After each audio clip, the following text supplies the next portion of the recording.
Rock, paper, scissors. Rock, paper, scissors. Okay, you go. Okay. Rock, paper, scissors. Rock, paper, scissors. Rock, paper, scissors. To stop picking rock. Oh, so I can't pick rock now? I'm Why not do you picking. get to pick You rock? always What do pick you rock. mean? Stop. Hello and welcome back to my Advanced Faeria series. I'm Moonfossa and today we're going to be taking a look at matchups and exploring why this is such an important topic in this game. Understanding the matchup you're currently in and especially understanding matchups across an entire tournament-style Crucible lineup is probably the biggest determining factor in what wins or loses you that match. It's not just about making generically good plays, contrary to what you may think. If you don't adapt your playstyle to each specific matchup, you're going to be losing out on numerous winnable games, even matchups you have a disadvantage in. And these can be some of the most satisfying matchups to win. When we talk about matchups, we're referring to a scenario where one archetype faces off against another archetype, and how we should think about this. What strengths and weaknesses we need to consider in both archetypes to win this particular matchup, and how these matchups affect our prior decisions in deck building, deciding tournament lineups, or which decks we should play on the ranked ladder. This topic, of course, will require an understanding of archetypes first, so if you missed my last video, be sure to check that one out in the top right corner of this video. As a refresher, we spent some time building up this archetype graph and talked about how different decks will fall on different points as a spectrum. But judging from some of the comments I received on that video, I think I should clarify a few things before we move on. All decks will fall on a spectrum represented by this graph, meaning one particular build of blue mid-range could fall closer to the tempo side, or one other build of blue mid-range could fall closer to the control side. And placing these on a spectrum can help us understand what strengths and weaknesses our decks may have, but also how much weight each of those strengths and weaknesses hold on us. A blue mid-range closer to the tempo side of the spectrum, for example, will share a lot of similar strengths and weaknesses with a tempo archetype. Since it is still a mid-range deck though, it will also share aspects with control, but it won't be nearly as impactful as the pull from tempo in this case. This concept gets even more complicated when we add a second axis with combo, because now decks can share aspects with 3 different archetypes at once.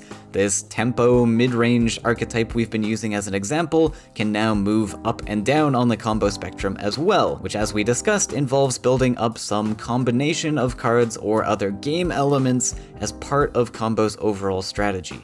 And by game elements, I'm encompassing mechanics like land ramping, specific land placement, 2-card synergies, conditional triggers. Anything that requires something else outside the bounds of a single card is going to add some sort of element of combo to a deck, by my definition. The further up the combo spectrum we go, the more combo mechanics we have in our deck, and the more we rely on these combos to exclusively win us the game. If all we have are a couple cards in our deck like Wave Crashed Colossus and Mystic Beast, which require specific land placements in this case, we're only going to get nudged up this spectrum a tiny bit, because we're not necessarily relying on these types of cards to win us the game. They do make up a decent chunk of our deck, that's 6 cards out of 30, so if we don't pull these mechanics off, it will hurt us.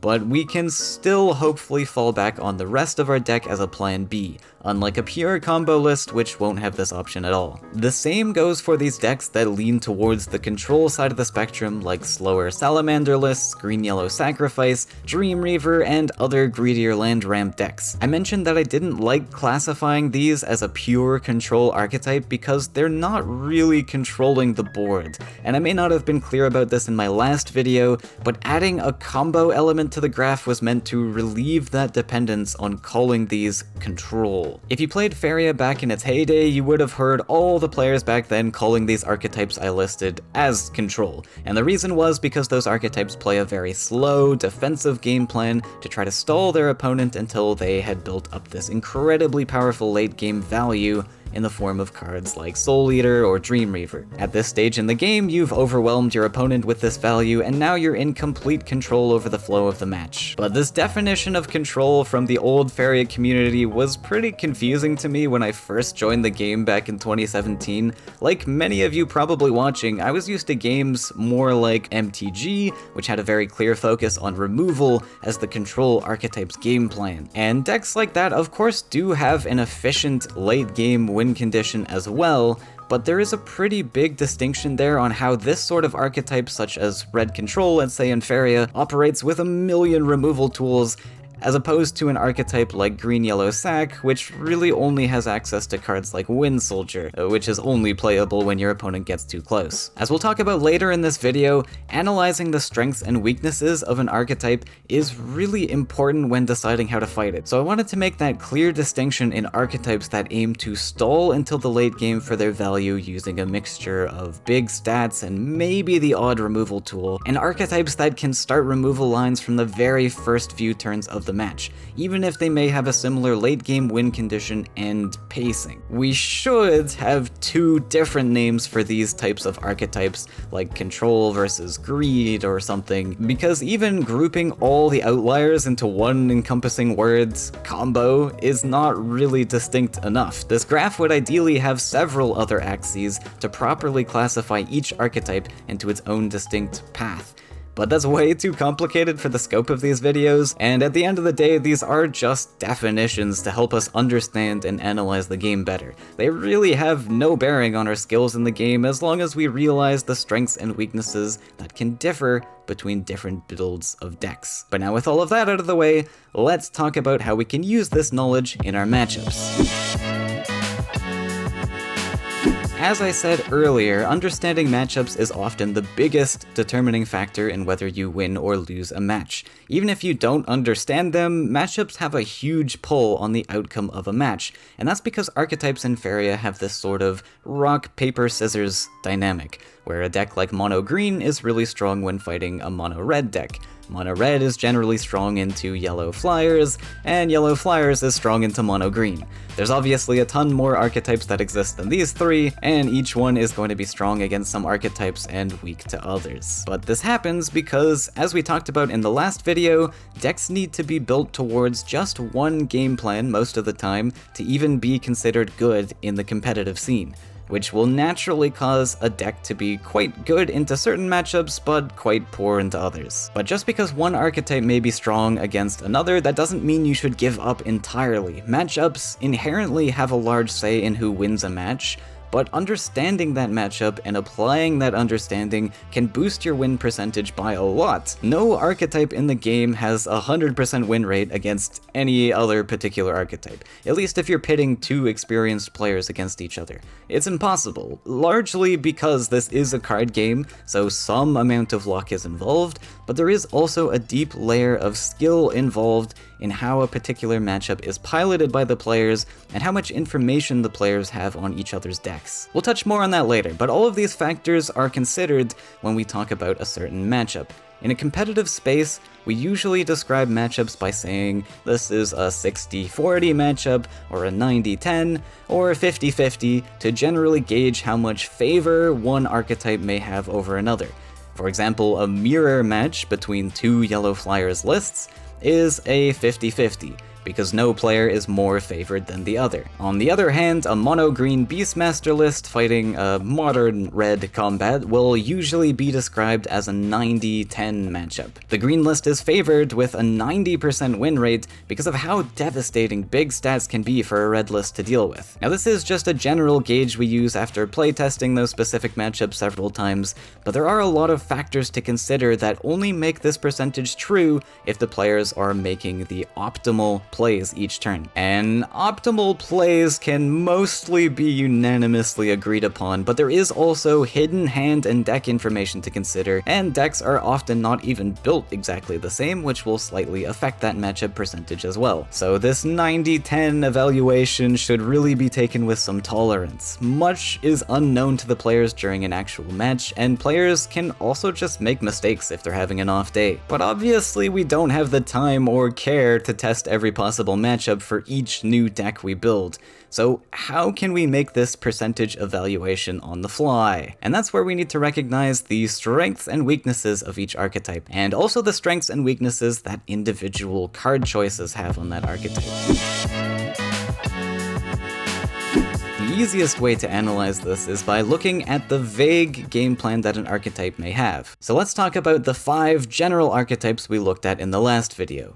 Rush excels at applying a lot of early game pressure, so in an archetype that doesn't have good early game defense, such as a greedier combo deck or a deck with partial combo elements, this matchup is going to be quite favored for the Rush deck, and the more combo elements the deck has, the greater the win percentage is going to be for the Rush player, especially because combo requires time to build up cards or other combo elements. For example, if your opponent is playing a pure OTK combo list, Rush is going to probably be around a 90-10 matchup, depending on the specifics of each player's deck. But if they're playing Blue Jump with Wave Crash Colossus and Mystic Beast, your matchup is going to be closer to 60-40 maybe, since the blue player isn't as reliant on these particular combo elements, again depending on the specifics of each deck. Where Rush struggles is when the opponent can keep up to them in the early game, since they will probably be collecting from the wells more than you are. This often happens with mid-range decks because their land counts are so low. Most of their card pool is available by turn 3 already. Tempo decks also struggle when their opponent can keep up with their early game. Once mid-range gets into their 4-land or 5-land cards, they're now able to take over. This matchup does heavily depend on the decks being run though, because Tempo is often more concerned with specific stat lines. Most of the 5-life creatures seen in blue-yellow Tempo, for example,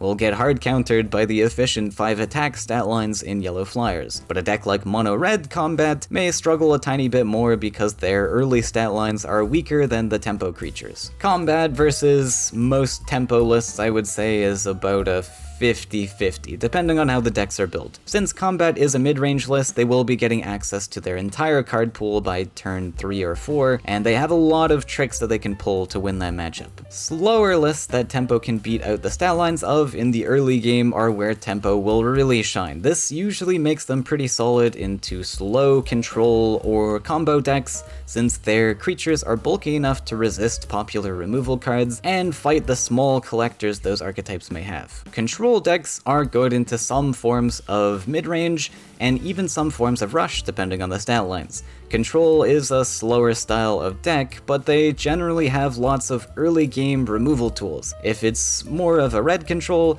they're going to be great into small health creatures, but less good into bulkier creatures. And it is crucial that the opponent has creatures in the core of their game plan, otherwise all of these removal tools are absolutely useless. So Control will often suffer to OTK combo decks that don't care too much about their creatures to win them the game. Any type of combo deck, whether it falls under an OTK package or just a deck that runs a slower late game like Dream Reaver, are all going to need a slower matchup to win.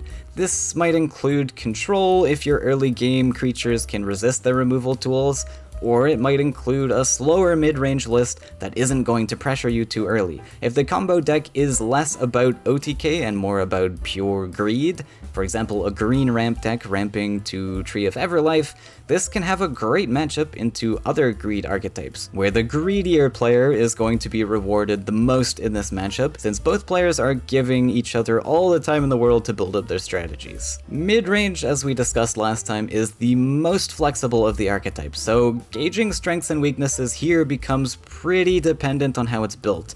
But generally you're going to have a lot more 50-50 matchups compared to the other polarizing archetypes. To figure out your mid-range matchups, you want to look at cards in your deck in terms of Faeria costs, land costs, stat lines, and compare all of this to cards found in other archetypes. The land cost spread across your deck will tell you the general speed your list will be able to handle, and the stat line to Faeria ratio of your creatures will tell you what sort of enemy stat lines you'll have a good or bad time against. For further inspection, you'll want to realize the win condition of your deck and your opponent's. This will give you another tell into that deck's general pacing and playstyle.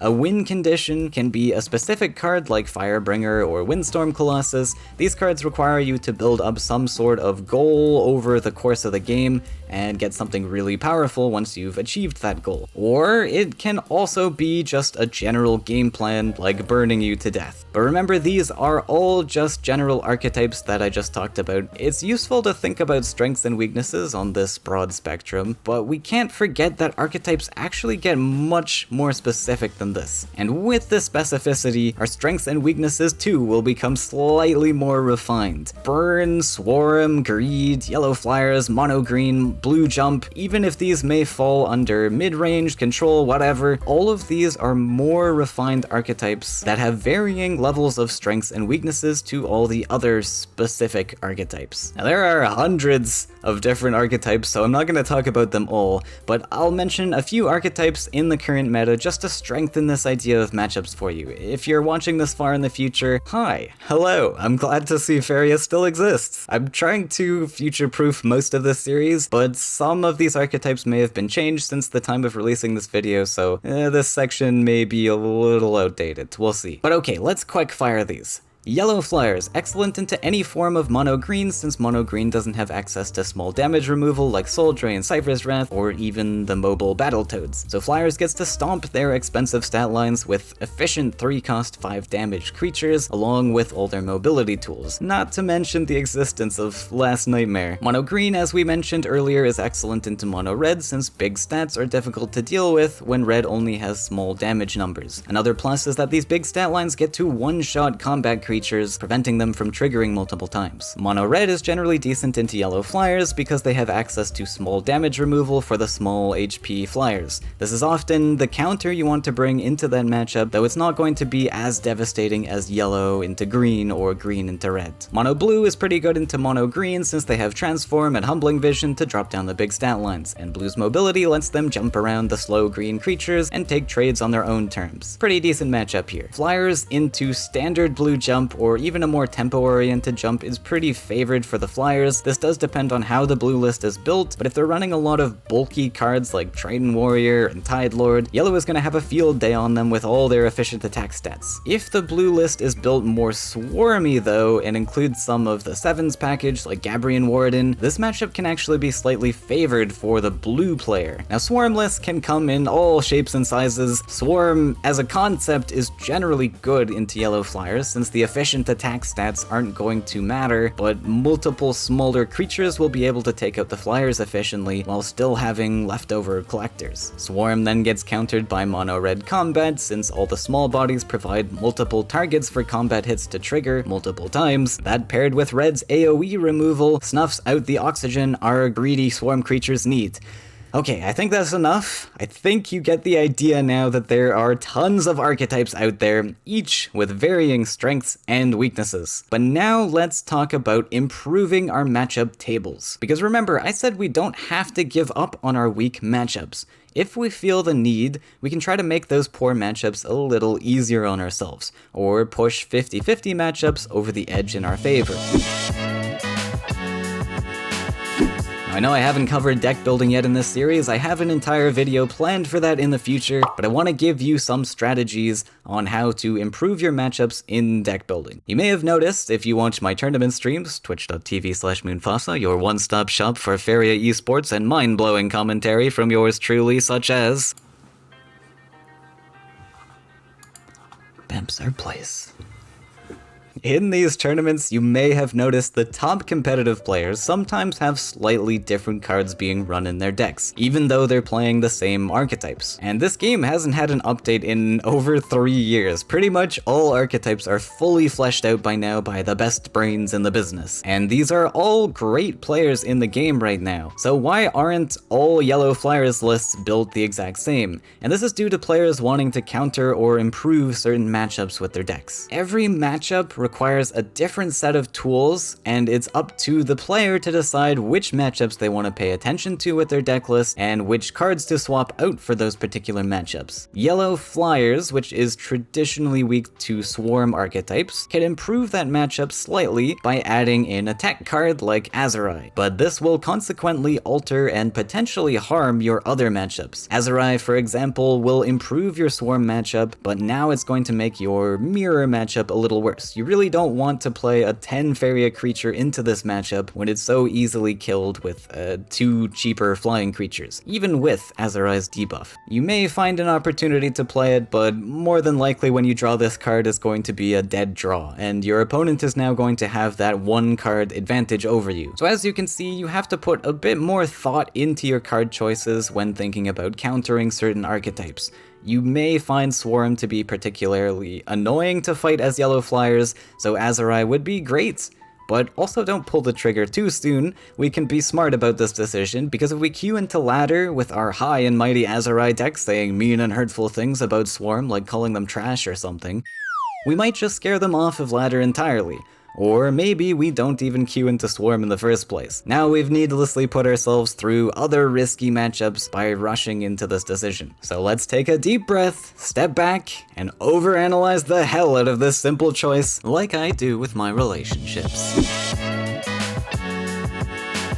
Before we continue with our discussion on improving matchups, we need to understand the differences between Faeria's ranked ladder and competitive Crucible-style tournaments, because the decisions we make to alter our matchup tables should be different for each of these formats. They work in very different ways. We do have other formats in the game, of course, too, like Pandora and solo play, but I'm not really concerned with those for the purposes of this series. They will work slightly different as well, but you can still apply a lot of these concepts over there. If you don't know how tournaments work, I'd recommend watching my introductory guide linked in the top right, but I'll give you a quick rundown just in case. Tournaments use the Crucible format. In Crucible, you get to bring 4 decks. No deck is allowed to share more than 12 cards with another deck. You get to ban 1 deck from your opponent based on limited information, including average Faeria costs, number of land symbols used across that deck, and the deck's cover. Whoever wins a match must keep playing with the same deck, whereas whoever loses a match has to switch decks and can't use that one for the rest of the set. Because these are usually a best of 3 or best of 5 series, it embraces the rock, paper, scissors meta even further, in that when a player loses with a deck, they get to bring the counter pick to that archetype they just lost to. So unlike ladder play, where you want your decks to generally be good against anything, 50-50 matchups are best on ladder, tournament decks actually want to be a little more lopsided in their matchups and go for more 70-30s, 90-10s even. This is because we get information on what archetype our opponent is playing, and we get to choose which deck to bring into that match.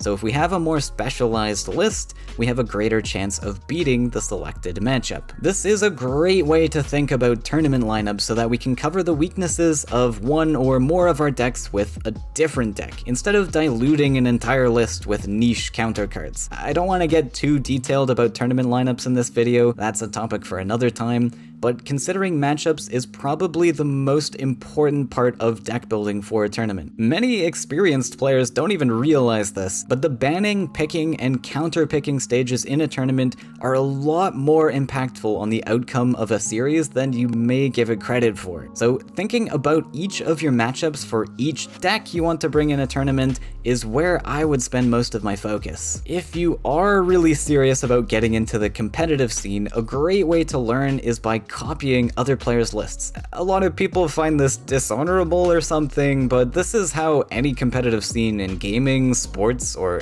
anything competitive at all functions. To become the best, you need to use the knowledge founded by the current best in the game. These people have already gone through the motions for you, deciding what's good and what isn't, and once you use these decks and realize quickly why those card choices have been made, that's when you can start making your own innovations to the meta. Don't try to reinvent the wheel when it's already been invented. Learn how to use this technology so you can invent a car. I bring this up also to touch on how you should view decks posted on the Faeria Hub. This is a great resource for finding decks built by experienced players, especially from players who won the most recent tournament, but it's important to realize that the card choices in these tournament decks consider the entire lineup that player brought. So that same deck list may not be as optimized to fight a singular match, especially using it on the ranked ladder. My mono red list that I've been bringing to recent seasonal cups, for example, has 2 copies of Destructive Volley in it, and this is due to many reasons. Flyers and flying monstrosities are very strong in the tournament meta at the moment, so not only have I designed my one list to counter flyers, but I've also thought about this in my entire lineup as a whole, where I also have a green-red list as a backup counter to flyers in case my red gets banned. Including Destructive Volley in my deck like this is going to improve my matchup of red versus flyers, but it's also going to make my non-flyers matchup slightly worse. If I'm playing against mono green, for example, I would almost certainly rather have something else like Bomb Slinger, but the rest of my lineup is here to accommodate for these trade-offs. My own 2 yellow lists are very good against mono green, so I don't have to worry too much about this weaker matchup. It's good to consider which matchups you want to improve like this in deck building, and which you want to just give up on because it takes too much away from your other matchups. You especially don't want to overcorrect too much and come out with a deck that's trying too hard to counter one very particular matchup, and now you've just made it awful into everything else. In rare circumstances, that can be okay if you're really concerned about a specific matchup in a tournament, but even then it can be difficult to justify sacrificing so many other matchups. On the ranked ladder though, you should avoid these overcorrections at all costs. Where ladder differs quite a bit from the Crucible format is in the lack of information you have over your opponent's deck.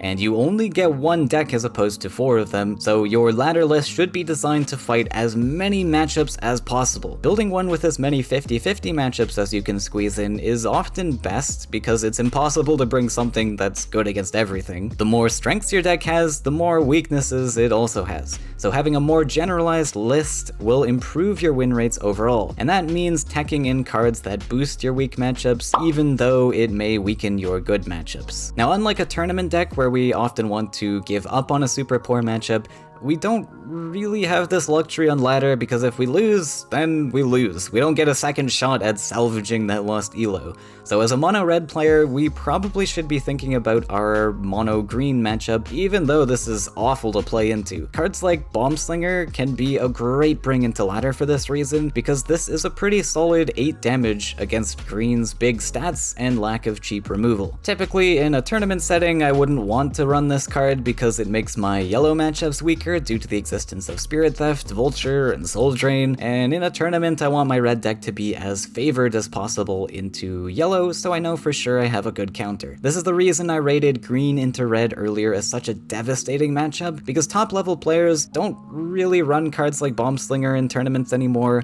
but again on ladder we have no idea what our opponent is playing until the first couple turns of the match, so we should be prepared for anything. Now there is still a line that can be crossed with these matchups. Red into green is pretty bad, but I think it's moderately salvageable if you build the right deck for it. Some matchups though will still have no hope even if you try to tech for them. This is where understanding your matchup tables is really important. For example, bulky mono green like Green Beastmaster is extremely weak to yellow flyers. This, as I mentioned, is because flyers have some really efficient attack stats hitting into the large and expensive stats of green creatures, and green doesn't have access to cheap 2 and 3 damage removal. Though you might be saying, but Moon, have you heard of Destructive Volley? One of the most efficient removal cards in the game at dealing with flyers, and this does sound like an obvious choice to fix this poor matchup at first glance, but let me tell you why one-shotting Windborn champions for 3 Faeria is still not worth it in a green Beastmaster list. Let's take a look at the core of a Flyers deck and compare it to the core of a Beastmaster deck. The issue here is that almost all the cards Flyers is running are direct counters to anything the green player is running when their creatures are just so mobile. Being able to threaten 5 damage pretty much anywhere on the board with their incredible mobility and without the use of lands like green is required to do. Even if your Grove Guardian can tank a hit from one of these cheaper flyers,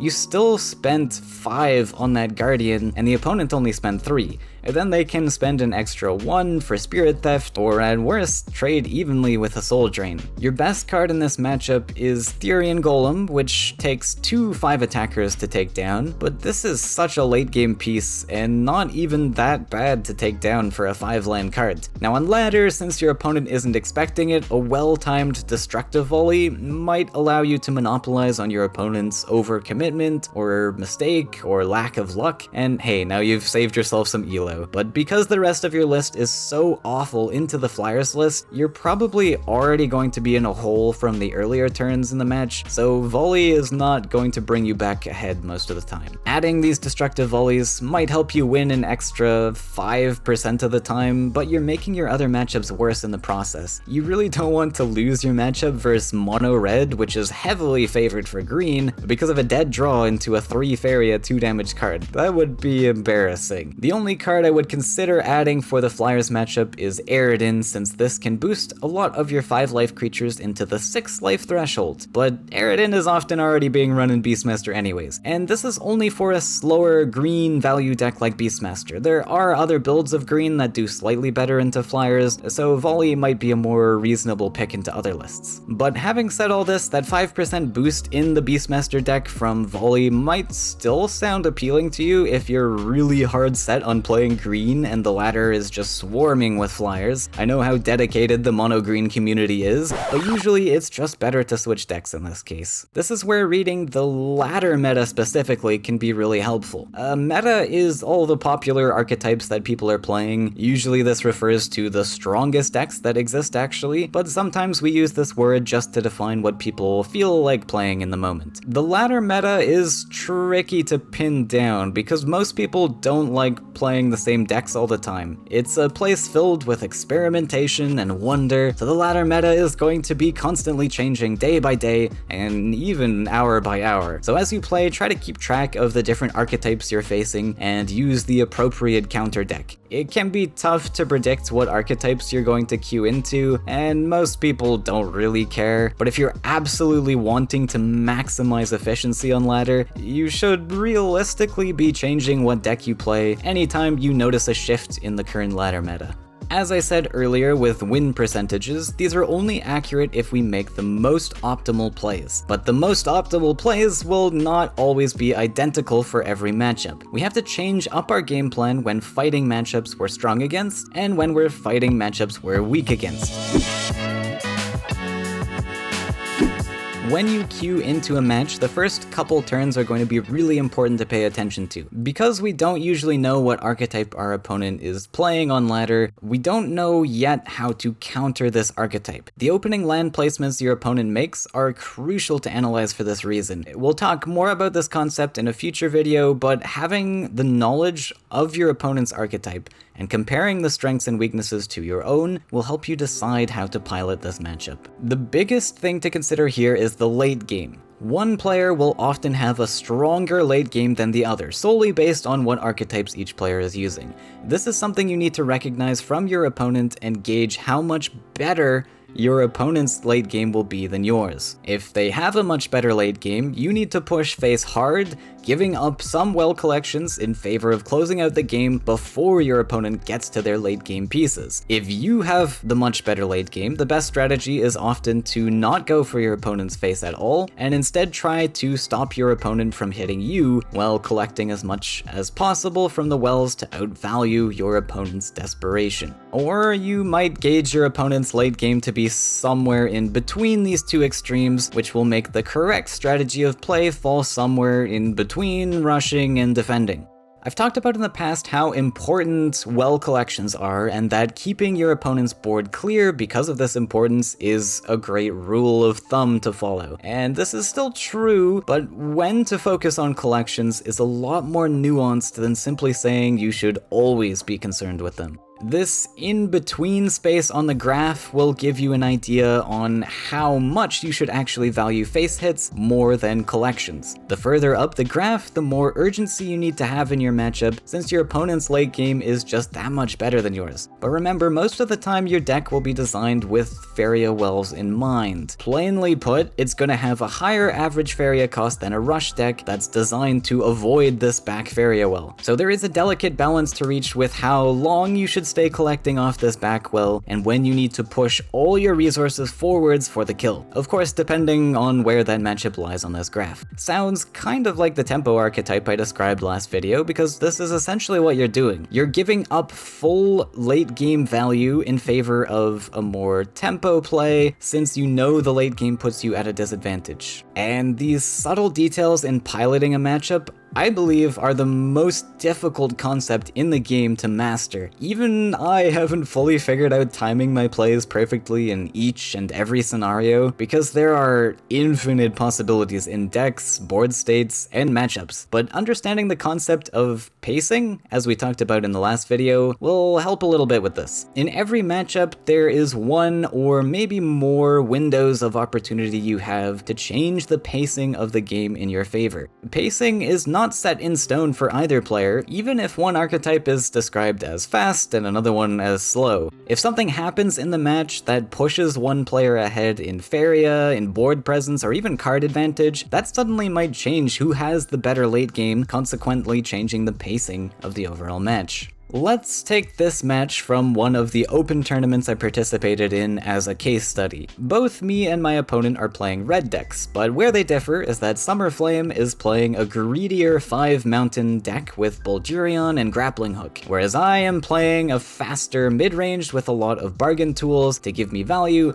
but low deck weight to support a more aggressive playstyle. Summer's late game potential is overall better than mine since it's greedier, so I want to press on the gas and kill him as soon as possible. But in this match, he's the control player and decides to challenge my aggressive land placements since he has several bomb slingers in his hand. This slows down my aggression a ton, and instead of the aggressive pacing I was hoping for, I now have to play more at his slower speed. This is fine though, since I can pivot my win condition to more of a control game plan as well. Because Bomb Slinger had to be invested, that's a large amount of Faeria gone from my opponent, and I can answer it with control tools like Hellfire, then keep up my already slight lead in Faeria so I can afford more control tools in the future. Now let's take this turn specifically as an example of a timing window, and for the sake of this example, let's also imagine for a second that I had my power wheel open to +1 into Hellfire. That would then give me the option to board clear, send my Barradeen aggressive,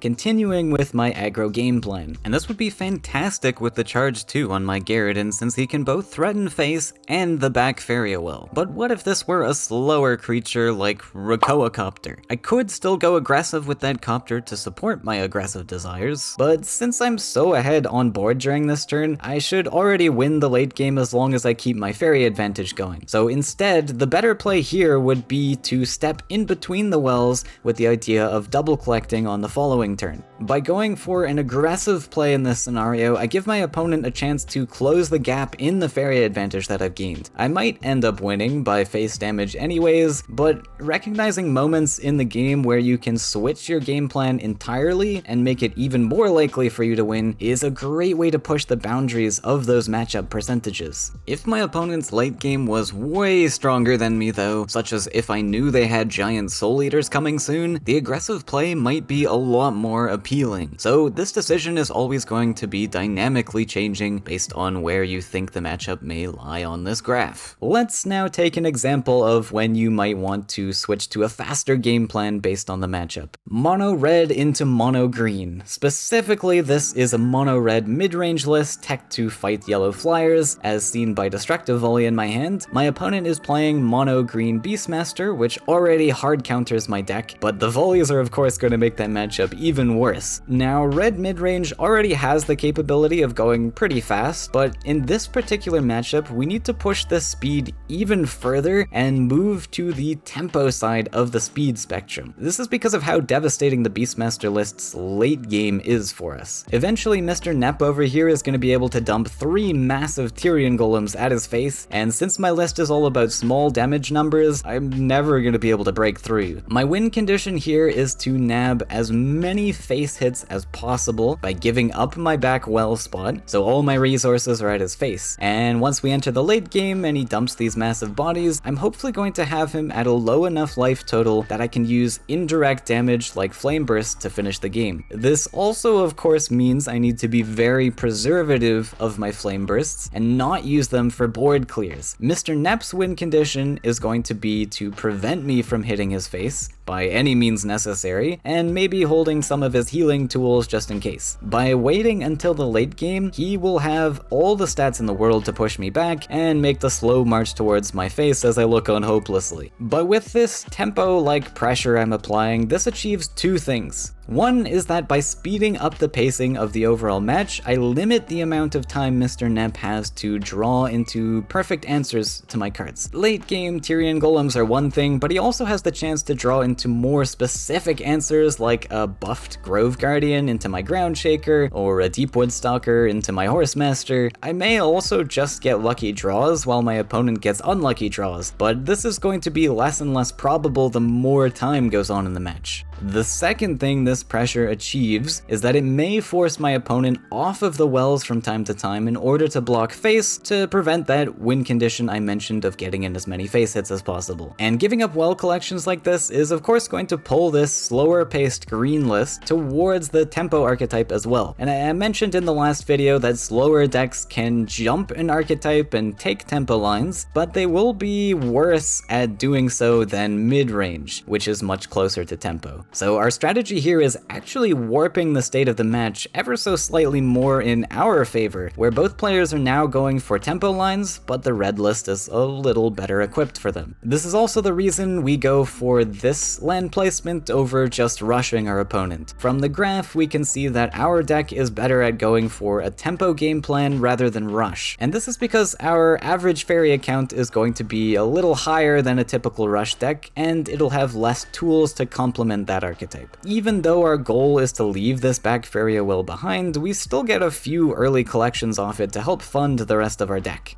Alright, is everyone still with me? Because I don't think this has gotten complicated enough yet. We need to go deeper. You're still here, which means you still have room for more brain cells. And if not, I just made room for you by showing you a dead meme.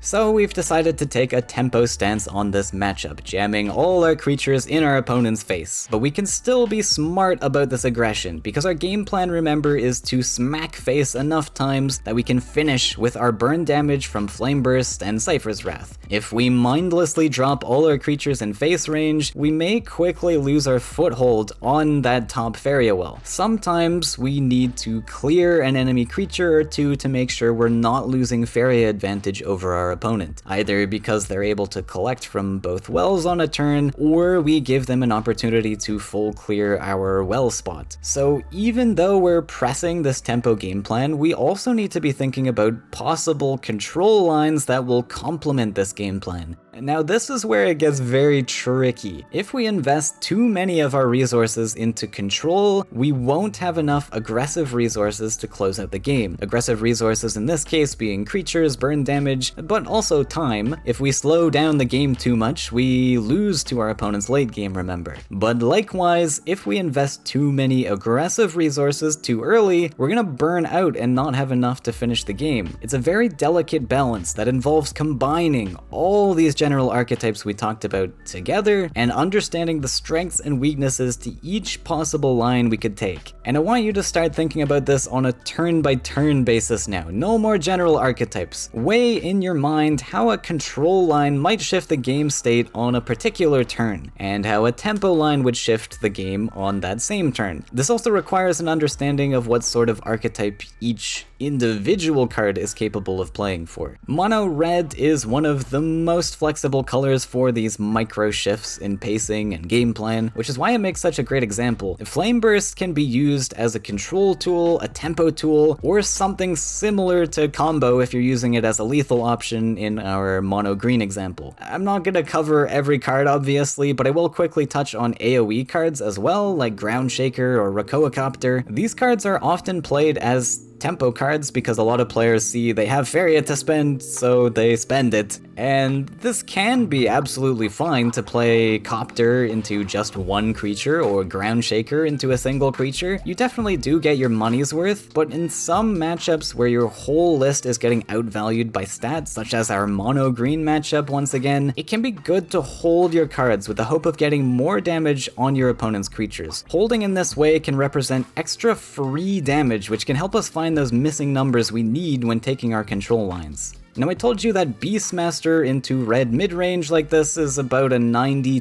matchup, and of course card choices like Destructive Volley or Bomb Slinger are going to slightly skew that number. Volley making our matchup worse, but Slinger making it quite a bit better. But this evaluation of 90-10 is only when you consider shifting your strategy to something like we just talked about. If you take a different approach and slow play the game, you're not even going to be winning 10% of the time if you're facing an experienced player. The optimal strategy will also change based on different cards you and your opponent include in your decks. If you're running Bomb Slinger or mass amounts of AoE removal, you may have the potential to take more control lines and push into face at a slightly slower rate. All this is of course very specific to a mono red versus mono green matchup. A different style of mid-range will not have as many indirect damage sources as red does, so something like a yellow event or even like yellow tempo may have to think about using Wind Soldiers in combination with movement tricks as their win condition for the Beastmaster matchup. I can't talk about all the decks and different matchups that are out there, but I use these examples to help you recognize what yours and your opponent's win conditions might be and how that may affect win percentages. At the end of the day, win percentages are a good general guide for describing a matchup, but most players at the moment don't know all these subtle nuances and strategies and plays, so don't focus too much on the percentages of a matchup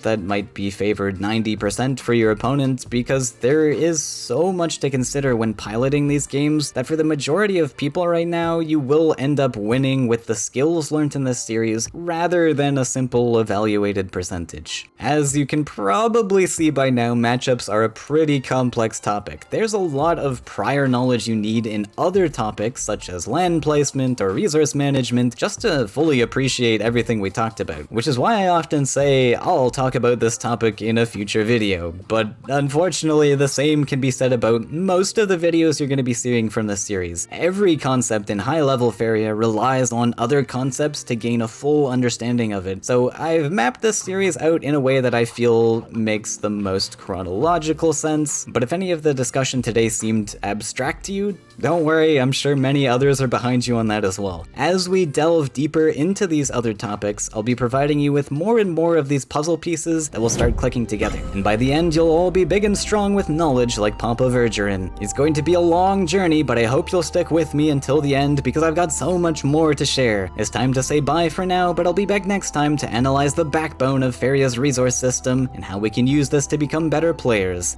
See you over there.